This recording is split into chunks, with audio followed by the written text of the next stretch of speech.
Pekerjaannya dia hari-hari suka mengemil kepada para pedagang. 4 tahun jadi polisi gadungan di Jaktim, Lukman pala pedagang jamu demi nafkahi kedua istrinya.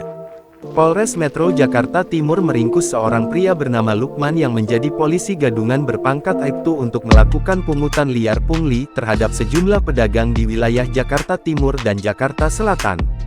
Tersangka, Lukman mengatakan hasil pungli tersebut guna menafkahi kebutuhan kedua istrinya. Per hari, Lukman juga mengaku kerap mendapat lebih kurang Rp30.000 uang pungli dari setiap pedagang jamu dari kawasan Jakarta Selatan. Lukman juga menyampaikan istri keduanya sudah mengetahui aksinya selama ini, namun tidak dengan sang mertua. Istri kedua udah tahu dengan adanya saya begini. Awalnya tidak tahu, sekarang sudah tahu. Mertua juga, paparnya. Sementara Kapolres Metro Jakarta Timur, Kombes Pol Nicholas Ari Lilipali mengatakan Lukman kerap beraksi sembari mengenakan atribut Polri lengkap yang didapat dari beli online di marketplace. Nicholas menyampaikan polisi gadungan berpangkat Aibtu itu rela melakukan aksi tersebut lantaran untuk memenuhi kebutuhan sehari-hari. Pendapatannya bisa meraup hingga Rp3 juta per bulan dari aksi mengemil dari pedagang, imbuhnya.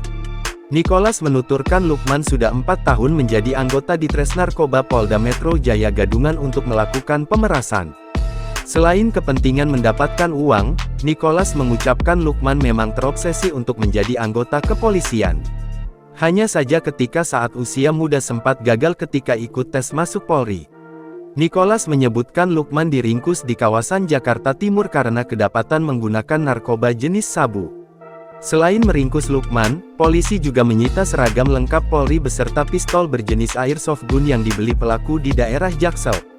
Tersangka Lukman dikenakan pasal 378 atau 508 KUHP dengan ancaman pidana 4 tahun penjara, pungkasnya.